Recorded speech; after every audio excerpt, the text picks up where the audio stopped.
નમસ્કાર. મારી ઓપીડીમાં હમણાં 2-4 ભણેલા ગણેલા વ્યક્તિઓએ મને પ્રશ્ન પૂછ્યો કે બેન, ઘણા બધા રોગોમાં તમે એવું સજેસ્ટ કરો છો કે નાકમાં ગાયના ઘીના ટીપા નાખવા જોઈએ, તો આનું કંઈ લોજિક ખરું?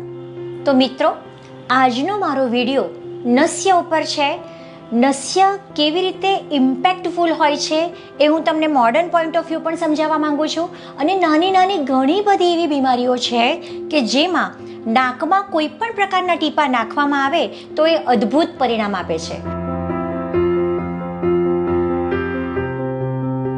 હું છું ડૉક્ટર દેવાંગી જોગલ, જોગી આયુર્વેદ હોસ્પિટલ, સુરતથી.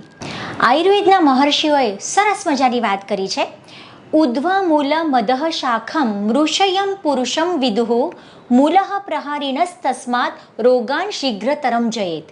એટલે કે મનુષ્યના શરીરની કલ્પના એક ઊંધા ઝાડ સાથે કરવામાં આવી છે. એ ઝાડનું મૂળ ઉપર હોય અને એની ડાળખીઓ નીચે હોય. જો મૂળ ઉપર પ્રહાર કરવામાં આવે તો બીજા બધા રોગોને આરામથી પરાજિત કરી શકાય છે. આવી સરસ મજાની વાત ઋષિમુનિઓએ કીધી છે. એનો મતલબ છે કે આપણા શરીરમાં સૌથી મહત્ત્વની વસ્તુ છે આપણું માથું, શિર. અને એવું કહેવાય છે કે નાસાહી શિરશો દ્વારમ, આખા શિરનું દ્વાર નાક છે. એટલે જો નાક દ્વારા કોઈ ઔષધ પ્રયુક્ત કરવામાં આવે તો ચોક્કસ એ ટ્રેમેન્ડસ રિઝલ્ટ્સ આપે. ઔષધ સિદ્ધ તેલ, ઘી અથવા વનસ્પતિના સ્વરસના નાકમાં ટીપા નાખવામાં આવે એનું નામ છે નસ્ય. ઘણા બધા રોગો જેવા કે ક્રોનિક રાઇનાઇટિસ, સાઇનસાઇટિસ, જૂની શરદી, મગજના રોગો જેમાં ઉન્માદ એટલે કે ગાંડપણ, વાઈ કે ખેંચની બીમારી, સતત વિચારો આવવા, એન્ઝાયટી, સ્ટ્રેસ, ઇન્સોમ્નિયા એટલે કે અનિદ્રા, એના સિવાય ઘણા બધા હોર્મોનલ ડિસીઝ જેમ કે થાઇરોઇડ, પીસીઓડી, ડાયાબિટીસ, આ બધા જ રોગોમાં જનરલી અમે નસ્ય સજેસ્ટ કરતા હોઈએ. હમણાં જ અમારા એક ગાયનેક મિત્રએ ખૂબ સરસ મને પ્રશ્ન પૂછ્યો કે દેવાંગીબેન, આ તમે કહો છો કે ઉત્તમ બાળક માટે નાકમાં ટીપા નાખવાના અને આવી રીતનું કરવાનું કંઈ લોજિક સમજાતું નથી. પછી ખૂબ પ્રેમથી મેં એમને સાયન્ટિફિકલી સમજાવ્યું. વસ્તુ એવી છે કે આપણે મોડર્ન પોઈન્ટ ઓફ વ્યૂ જોઈએ તો એનેસ્થેટિક ડ્રગ્સ આપણે નાકથી લઈએ છીએ અને આપણે બેભાન થઈએ છીએ. સો there is some relations between nose and brain. Again, ઘણીવાર આપણે જોયું હશે કે હવે ઇન્સ્યુલિનના સ્પ્રે ચાલુ થઈ ગયા છે. કોન્ટ્રાસેપ્ટિવ સ્પ્રેસ પણ ઘણા બધા કન્ટ્રીઝમાં જોવા મળે છે. તો આ બધી જ વસ્તુ એવી છે કે જે ક્યાંક એવું બતાવે છે કે નાકને બ્રેઇન સાથે રિલેશન છે. નાકમાં ઓલ્ફેક્ટરી નર્વ આવેલી હોય છે જે જનરલી બધાને જ ખબર હોય છે, સૂંઘવાના કાર્ય સાથે સંકળાયેલી હોય છે. નાકમાં જ્યારે કોઈ પણ ટીપા નાખવામાં આવે છે ત્યારે એની જે અસર હોય છે એને આપણે સરસ રીતે સમજવાની કોશિશ કરીએ. બેઝિકલી નસ્યની પ્રક્રિયા જ્યારે તમે કોઈ પંચકર્મ સેન્ટરમાં કરાવો છો ત્યારે એના પહેલાં ફેસ ઉપર ફેશિયલની જેમ સરસ મજાનું માલિશ કરવામાં આવે છે. ગળાની પાછળના ભાગે પણ માલિશ કરવામાં આવે છે. એના સિવાય સ્ટીમ આપવામાં આવે છે. હવે બેઝિકલી આ શેક અને માલિશની જે પ્રક્રિયા મોઢાના ભાગે, માથાના ભાગે કરવામાં આવે છે એનાથી ત્યાંનું લોહીનું પરિભ્રમણ વધી જાય છે. લોહીનું પરિભ્રમણ વધવાથી મગજમાં એક BBB નામની સિક્યોરિટી સિસ્ટમ છે, that is blood brain barrier, જે નાકમાં નાખેલી વસ્તુને સરળતાથી મગજમાં એબ્સોર્બ નથી થવા દેતી. હવે જ્યારે તમે આ પ્રોસિજર કરો છો ત્યારે નેચરલી માથામાં લોહીનું પરિભ્રમણ વધે છે અને એના લીધે BBB થોડોક નીચો જાય છે. એટલે હવે પછી જે નાકમાં ટીપા નાખવામાં આવશે એ ચોક્કસ સારી રીતે અંદર એબ્સોર્બ થઈ શકશે. બીજી મહત્ત્વની વસ્તુ, ઓલ્ફેક્ટરી નર્વનું કનેક્શન હવે આપણે જોઈએ. ઓલ્ફેક્ટરી નર્વ નાકમાં નાખવામાં આવેલા ટીપાથી સ્ટિમ્યુલેટ થાય છે. એ સ્ટિમ્યુલેશન આગળ લિમ્બિક સિસ્ટમ પર અસર કરે છે.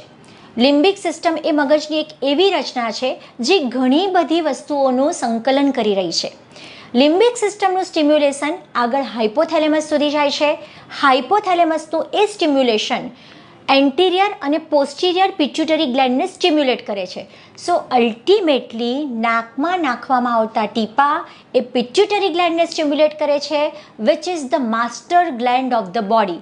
શરીરમાં બધા જ પ્રકારના હોર્મોન્સનું નિયંત્રણ પિટ્યુટરી ગ્લેન્ડ કરે છે. આથી કોઈ પણ એન્ડોક્રાઇનલ અંતઃસ્રાવી ગ્રંથિજન્ય રોગ છે તો એમાં કાયમ જો નાકમાં ટીપા નાખવામાં આવે તો એ ખૂબ અસરકારક પરિણામ આપે છે. કારણ કે સ્ટ્રેસ જ્યારે વધારે હોય છે તો રિલેક્સેશન માટે પણ ક્યાંક હોર્મોન્સ જવાબદાર છે. કોઈ પણ એન્ડોક્રાઇનલ ડિસીઝ જેમ કે ડાયાબિટીસ, પીસીઓડી, થાઇરોઇડ, આ બધામાં પણ ક્યાંક હોર્મોન્સનું ઇમ્બેલેન્સ જવાબદાર હોય છે. આના પરથી ખબર પડે છે કે નસ્યની પ્રક્રિયા એ ન્યુરો એન્ડોક્રાઇનલ લેવલે વર્ક કરે છે. મહત્વની ત્રીજી વસ્તુ છે અને એ છે ન્યુરો સાયકોલોજીકલ જંક્શન. મેં તમને આગળ જ કીધું કે ઓલ્ફેક્ટરી નર્વ એ લિમ્બિક સિસ્ટમ સાથે કનેક્ટેડ છે. હવે લિમ્બિક સિસ્ટમ એ બિહેવિયરલ આસ્પેક્ટ માટે જવાબદાર છે. અમારા શાસ્ત્રોમાં ગાંડપણ, ખેંચની બીમારી, ખૂબ વિચારો આવવા, મગજ કંટ્રોલમાં ન રહેવું, આવી જે માનસિક બીમારીઓ છે, મોટા ભાગની દરેક બીમારીમાં અલગ અલગ પ્રકારના ઘી અથવા તેલો નાકમાં નાખવાનું ઋષિમુનિઓએ સ્પષ્ટતા સાથે જણાવ્યું છે. એટલે કે નાકમાં નાખવામાં આવેલા આ ટીપા લિમ્બિક સિસ્ટમને સ્ટિમ્યુલેટ કરે છે, જેનાથી મનુષ્યનું બિહેવિયર નોર્મલ થવાની શક્યતા વધી જાય છે. તો આમ નસ્ય એ ન્યુરો સાયકોલોજીકલ જંક્શન પર પણ ઉત્તમ પરિણામ આપે છે. એટલે ઓવરઓલ જોવા જઈએ તો નાકમાં નાખવામાં આવેલા આ ટીપા એ ઘણી રીતે કામ કરે છે. કોઈ પણ એન્ડોક્રાઇનલ ડિસીઝીસ, કોઈ પણ ન્યુરોલોજીકલ ડિસીઝીસ અને કોઈ પણ સાયકેટ્રિક ડિસીઝમાં આ ટીપા અદ્ભુત પરિણામ આપે છે. હવે ઋષિમુનિઓ શું કહે છે એના પર એક નજર નાખીએ. આચાર્ય ચરકે સરસ મજાનો શ્લોક લખ્યો છે અને એ શ્લોક જો તમે વાંચો ને તો ચોક્કસ આજથી જ તમે નશ્ય ચાલુ કરી દો. ચાલો કંઈક વસ્તુ આપણે એમાંથી સમજીએ. નસ્તઃ કર્મ યથા કાલમ યો યથોક્ત નિષેવતે ન તસ્ય ચક્ષુર ન ઘ્રાણમ ન ક્ષોત્રમ ઉપહન્યતે. એટલે કે સમયસર નાકમાં ટીપા જે વ્યક્તિ નાખે છે, ન તસ્ય ચક્ષુર એની આંખો, ન ઘ્રાણમ એનું નાક, કે ન ક્ષોત્રમ કે કાન, એ કશું જ ડેમેજ થતું નથી, એ બધું બરકરાર રહે છે. એટલે કે આયુર્વેદ મતે તમારી બધી ઇન્દ્રિયોને ઉંમર વધવાની સાથે બગડે નહીં એના માટેનું સર્વશ્રેષ્ઠ સાધન નસ્ય છે. ત્યાર પછી ચરકાચાર્ય સરસ મજાની વાત કરે છે. ન સ્યુ શ્વેતા ન કપિલા કેશાહ શ્મશ્રુની વા પુનઃ ન કેશાહ પ્રમુજ્યતે વર્ધતે ચ વિશેષતઃ. એટલે કે નાકમાં જે ટીપા નાખે છે એવા વ્યક્તિઓના દાઢી અને માથાના વાળ સફેદ પણ નથી થતા અને વારંવાર ખરતા પણ નથી અને ખૂબ સરસ ગ્રોથ થાય છે, જે આજકાલ મોટા ભાગે બધાની જરૂરિયાત છે. હું ખૂબ સ્પષ્ટતા સાથે એક સરસ મજાની વાત શેર કરું છું કે એક વખત હું જાહેરમાં સેમિનાર લેવા ગઈ. બધાની વચ્ચે મને એક સિનિયર કેજીના બાળકના મમ્મીએ પૂછ્યું કે બેન, મારા બાળકના 2 વાળ સફેદ છે, વોટ શુડ આઈ ડુ? અને મેં ખાલી બધાની વચ્ચે એટલો જ જવાબ આપ્યો કે બેન, રોજ રાત્રે સૂતી વખતે બાળકના નાકમાં તમે ગાયના ઘીના ટીપા નાખો અને 3 મહિને એક વખત મને મળી જજો. લગભગ 17 કે 20 દિવસ પછી એ બેન મારી પાસે આવ્યા અને ખૂબ આનંદિત ચહેરે એમણે મને જણાવ્યું કે બેન, મારા બાળકના નીચેના બંને વાળ હવે કાળા આવવાના શરૂ થઈ ગયા છે. બસ આ જ તાકાત છે આયુર્વેદિક નસ્યની.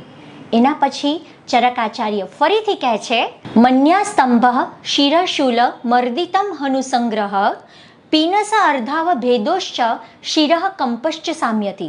બધા ભયંકર રોગોના નામ ચરકાચાર્યએ ખૂબ સહેલાઈથી કહી દીધા છે કે જો તમે નસ્ય રોજ કરશો ને તો આવા રોગો થશે પણ નહીં અને થયા હશે તો મટવાની શક્યતા વધી જશે. કયા રોગો?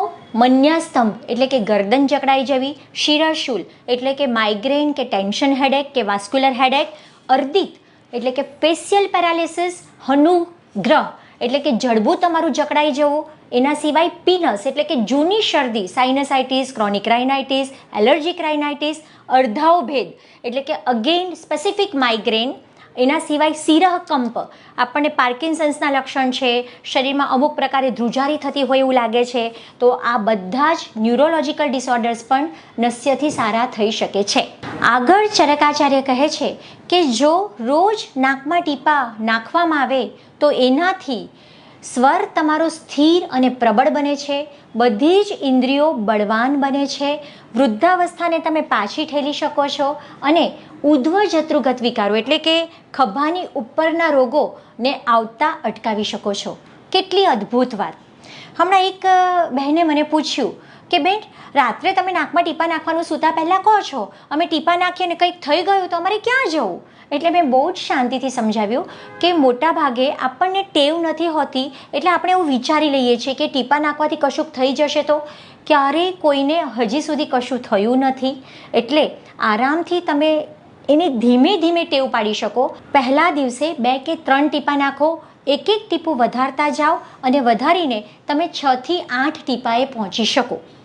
જો તમે સિમ્પલ ગાયના ઘીના ટીપા નાખી શકો, એ તમને સૂટ નથી થતું, તો તલનું તેલ, દિવેલ, કોપરેલ, કોઈ પણ લિપિડ રીચ મટીરિયલ તમે પસંદ કરી શકો.